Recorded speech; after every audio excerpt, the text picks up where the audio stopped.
मौसम बदलते ही शरीर जैसे बीमारियों से घिर जाता है, जैसे कि खांसी, जुकाम, छाती में दर्द होना, पसलियों में दर्द होना। ये जो मैं रेमेडी आपके साथ शेयर कर रही हूँ, ये हमारे घरों में बड़े बुजुर्ग अपनाया करते थे और सबसे अच्छी बात है, इस रेमेडी को बच्चे से लेके बुजुर्ग तक सभी इसे का इस्तेमाल कर सकते हैं। इतनी पावरफुल रेमेडी पहली बार में असर देगी और इतना अच्छा असर कि जो दवाई भी नहीं दे पाती है, वो हमारे घरों में जो चीज इस्तेमाल होती थी, ये मेरी सासू माँ की रेसिपी है, हमारे घरों में ये अक्सर ही बनाई जाती है और इतनी पावरफुल रेमेडी है कि आपके ये 3-4 चीज दूर करने के साथ साथ आपकी बॉडी में ताकत देगी। आपके सिर में दर्द हो रहा है, उसे ये दूर करेगी। न जाने कितने अनगिनत फायदे हैं। तो चलिए आज हम बनाते हैं इस रेमेडी को। इसे बनाने के लिए मैंने यहाँ पर देसी का प्रयोग किया है 2 चम्मच और 2 चम्मच के करीब हम ले गए हैं बेसन। बुनाई करेंगे इसकी धीमी आंच पर, हल्का ब्राउन कलर, बादामी कलर होने तक। अगर आपके पास घी नहीं है तो क्या करें, तो आप वनस्पति में भी बना सकते हैं, तेल में बना सकते हैं। नहीं, तेल में इतना अच्छा नहीं बनता है, ये घी का इसका प्रयोग करना है। और ये थोड़ा सा भी आपको बेसन नजर आ रहा है, जब ये बनेगा ना तो खूब सारा बन जाएगा। हमारे यहाँ पे इसे कई तरीके से बनाया जाता है। जो लोग मीठा खाते हैं वो मीठा के तरीके से बना लेते हैं, जिनको फीका खाना है फीके की तरीके से बना लेते हैं। और इसे बनाने के बाद ना जब इसे लेते हैं तो शरीर इतना ताकतवर महसूस होता है। जैसे बच्चों को मान लीजिए कमजोरी हो रही है, बच्चा थका थका सा रह रहा है, बच्चों की नींद की प्रॉब्लम हो रही है, तो ये जरूर दीजिएगा। उसके शरीर में गर्माई आएगी और बहुत ज्यादा ताकत मिलेगी। जो माएँ बच्चों को दूध पिला रही है, छोटे बच्चे की माएँ हैं, उनको लिए जरूर दीजिएगा। उनके लिए बहुत ज्यादा फायदेमंद रहती है और इतनी फायदेमंद रहती है कि माँ के साथ साथ बच्चा भी जो है तंदुरुस्त हो जाता है, क्योंकि माँ का दूध ही तो बच्चा पीता है। फिर उसको ये प्रोटीन मिलती है, गर्माई मिलती है और ताकत मिलती है। देखिए,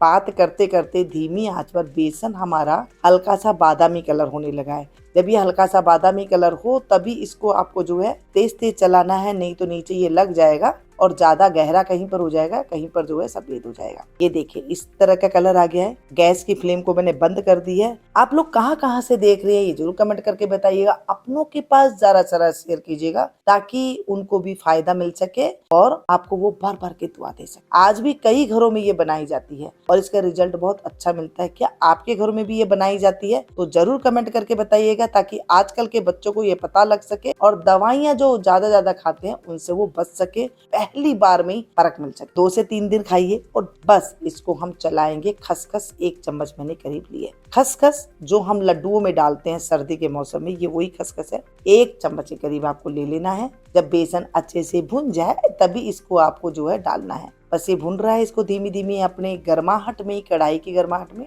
अगर आप चीनी खाना पसंद नहीं करते हैं तो यहाँ पर आप देसी खांड का प्रयोग कर सकते हैं, मिश्री का प्रयोग कर सकते हैं, गुड़ का प्रयोग कर सकते हैं। जी नहीं, गुड़ का प्रयोग इसमें नहीं करना है, इसमें देसी खांड या चीनी का ही प्रयोग करना है। और इसमें मैंने चीनी मिला दी। अब गैस की फ्लेम को हम ऑन करेंगे और इसमें डालेंगे दूध। आप चाहें तो इसे पानी के साथ भी बना सकते हैं। कईयों को दूध सूट नहीं करता है, वहां पर इसकी जगह पर आप पानी का भी इस्तेमाल कर सकते हैं। 1 कटोरी दूध लिया है, इसमें डाल दिया है। दूध कितना डालें, कम ज्यादा हो जाए कोई दिक्कत नहीं है, मीठा कम ज्यादा हो जाए कोई दिक्कत नहीं है, लेकिन जितना बेसन ले ले उतनी आप चीनी डाल दीजिए। कम खाते तो कम डाल दीजिएगा, नहीं खाते हैं तो स्किप भी कर सकते हैं। जिनको शुगर वगैरह की बीमारी है वो ऐसे ही खा सकते हैं। छोटे बच्चे को थोड़ा लिक्विड ही उसमें दे सकते हैं, बड़ों थोड़े से जो है ये इसको गाढ़े रूप में जैसे हलवा खाते हैं इस तरह से खा सकते हैं। जब खांसी जुकाम हो जाती है, गले से आवाज नहीं निकलती है, खांसते खांसते कनपट्टी दर्द होने लग जाती है, कान का पिछला हिस्सा हलने लग जाता है, खोपड़ी हलने लग जाती है, इसलिए समझ लीजिए खांस खांस से कईयों को तो इतना बुरा हाल हो जाता है, कहते कि मेरा सर में दर्द हो गया, छाती में दर्द हो गया,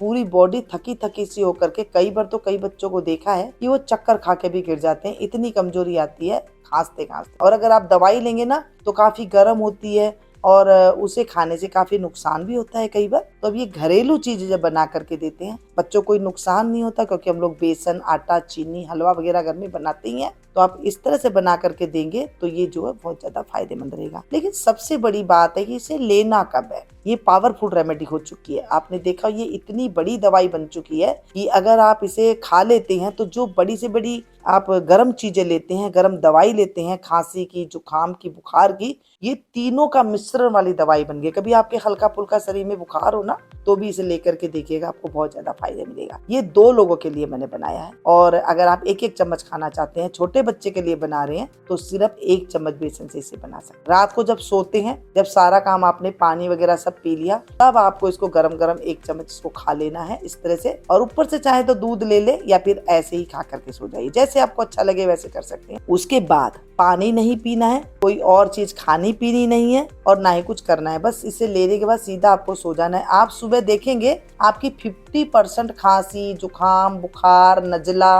बदन दर्द कहाँ गया आपको पता ही नहीं चलेगा। ऐसे लगेगा जैसे हमने कोई बड़े डॉक्टर की दवाई ली है। हमारे घर के बड़े बुजुर्ग के डॉक्टर हुआ करते थे, वैद्य हुआ करते थे, बहुत समझ होती थी। और ज्यादा आपको खांसी हो जाएगी, कई बार कुकर खांसी हो जाती है, उसको भी ये दूर कर देती है। आप हफ्ते तक उसको लगातार खा लीजिएगा, उसमें भी ये बहुत ज्यादा फायदेमंद है।